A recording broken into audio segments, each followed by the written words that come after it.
Yo, everybody, this is Narcoleptic Cheetah on another episode of Modded Minecraft, and today, what we're going to do is we're going to go through several steps, and as I discussed in a previous episode, this is probably actually going to be multiple episodes combined. The first thing we're going to do is we're actually going to set up going through and upgrading our ability to craft things on demand. Right now we have one crafting station, and that's what we're discovering right now. It's like, geez, it is just taking forever to craft things because we're not doing it manually anymore, but we only have like one computer set up. So we're looking into hardened glass right now, how to do it automatically and such.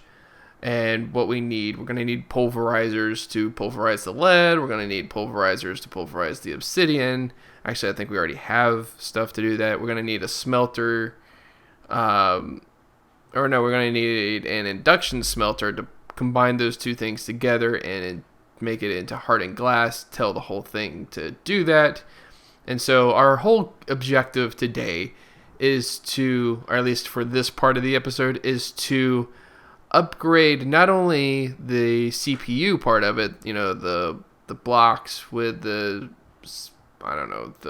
crafting terminals and all that stuff, but we're also going to upgrade I forget what they're called, the assembly chambers. We have several, but we don't have enough because we don't have enough crafting slots basically at this point. So that is the goal for today, and I'm going to leave it a bit to a time lapse, and then we're also going to connect or come back at some points and, like I said, just tell you what's going on. All right, I'll be back in just a bit.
Okay, guys, so basically what we have here is our computers all set up one block apart from each other. That way they can, they're not connected to each other, but they are connected to the network. And that means we will actually eventually have like 8 of these setups, so that when we send multiple jobs through, we can have multiple jobs running at the same time, which basically comes down to mean that I don't have to just continuously wait for the next thing to finish.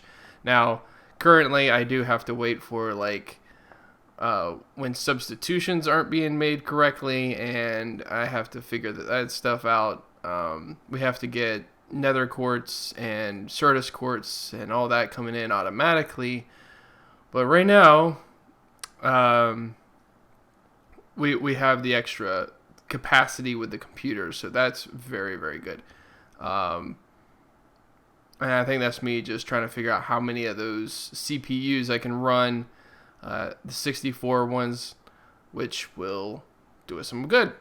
These also run faster than the other ones because the other ones didn't have 7 crafting or co-crafting whatever CPUs in them.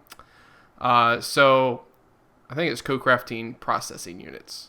Anyway, point is, we didn't have that. So now we're going to make the conduits, I think, for the energy, and that is going to look like some interesting stuff. Basically, we've got, it looks like the cryothium isn't making its way in for some reason. Not sure what that is, but anyway, so we're going to do that next, and I'm going to, again,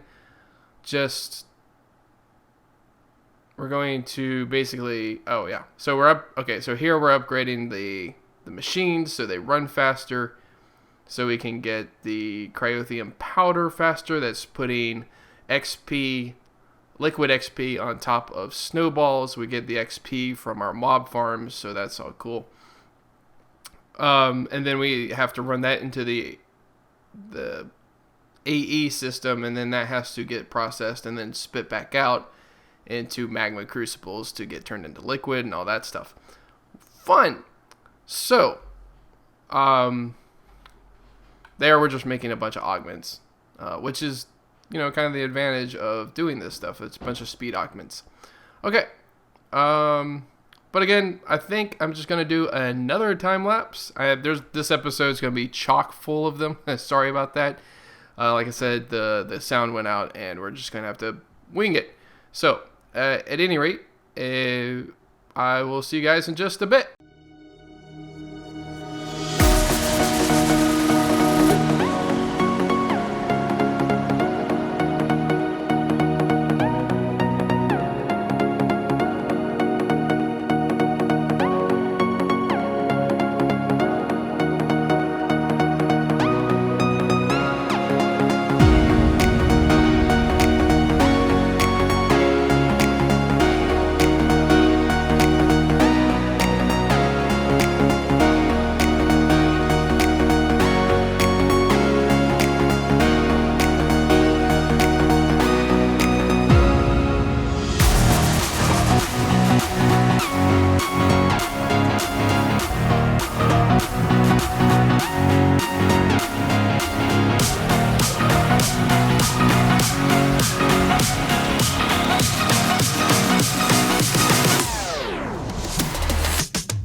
Okay, guys, so basically what we did just there is we upgraded all of the assemblers and we made it so we have, I think, twice as much, maybe even 3 times as many. I can't remember what we had before this clip started, but we also had to route our lines so they worked with each other and so that we didn't run into any problems.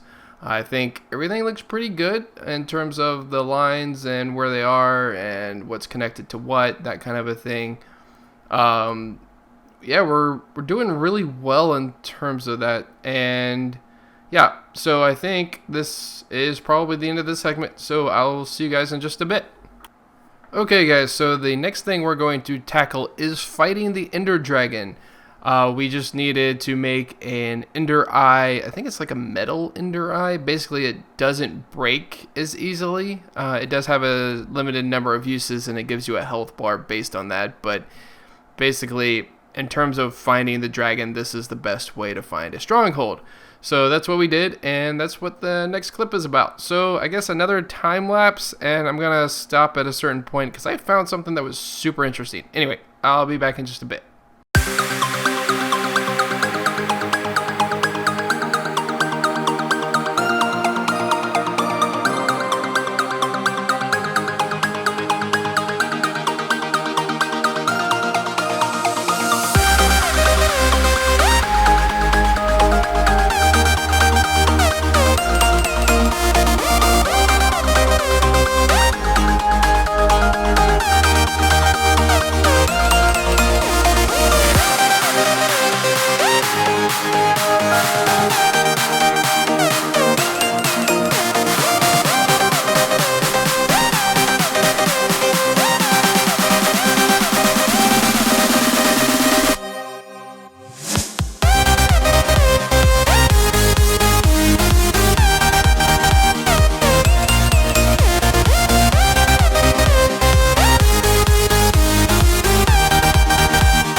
Okay, guys, so this is what I wanted to show you. I found in those weird caves with the cracked concrete and or not the concrete, the cobble with the white in it and everything. I found this, and this is not a dungeon, or sorry, it is a dungeon. Maybe it's not a stronghold. And you see through the bars there is a giant skull, and I have no idea what this is. I still don't know what it is. We haven't gone back yet, but look at this place. It's got like cells. I mean, it's mob ridden, of course, but like, what is this? And why is that skull back there? And why does it have a nether portal that's lit? I almost think it's maybe some kind of boss room, or at least a room that leads to a boss. That's why I didn't go through it. It's because I really didn't want to accidentally go into a boss fight right before fighting the dragon. I was nervous enough about fighting the dragon at this point. But look at this thing. That's a really cool looking skull. That's a lot of quartz too. But we basically just need to... I was a little bit scared, by the way, while I was exploring this, because I didn't know if I was going to activate a boss fight. So yeah, I still don't know what this is, but it looks really cool. It's got some redstone torches in several places. Didn't want to break anything too much because, once more, I wasn't sure what was going to happen if I did. So that little creeper's down there. He's annoying. It's fun, but... So, yeah. Me trying to hit the bat with my shurikens. I'm probably shooting stuff in the nether, which means zombie pigments are going to be mad when I go through. Anyway, yeah. I just want to show you guys that. I set a waypoint so we will be able to see it later on. But, basically... what the what? Yes. Basically, I just want to show you that. And back to finding the Ender Dragon.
Okay, so we found the end portal, and we put our little totems in, and it went boom, boom, boom, and then boom. You know, when you find the end portal. Unfortunately, no game sounds, you can't really hear that. Otherwise, I would probably let you see it. What you saw there is a little bit of me looking at the map, the journey map, and then trying to use that to find this room, and then using that information and just digging straight to it. I got really fed up with trying to figure out the map we were on. Why do I build a staircase here? Anyway, but we were basically just trying to figure out where this was, because I really don't know if it was just a broken thing due to mods or whatever, a stronghold, but it just wasn't working that well. So Yeah, here's the dragon fight. You've seen a million of them probably by this point. But basically, when you can fly around like it's creative and throw shurikens that do massive amounts of damage, it's a really not fair fight. I don't even know I was shooting at the dragon there. You get hit occasionally and you get knocked back, but it's not nearly as bad as it is when you're fighting, for realsies. All right. So anyway, rest and time lapse.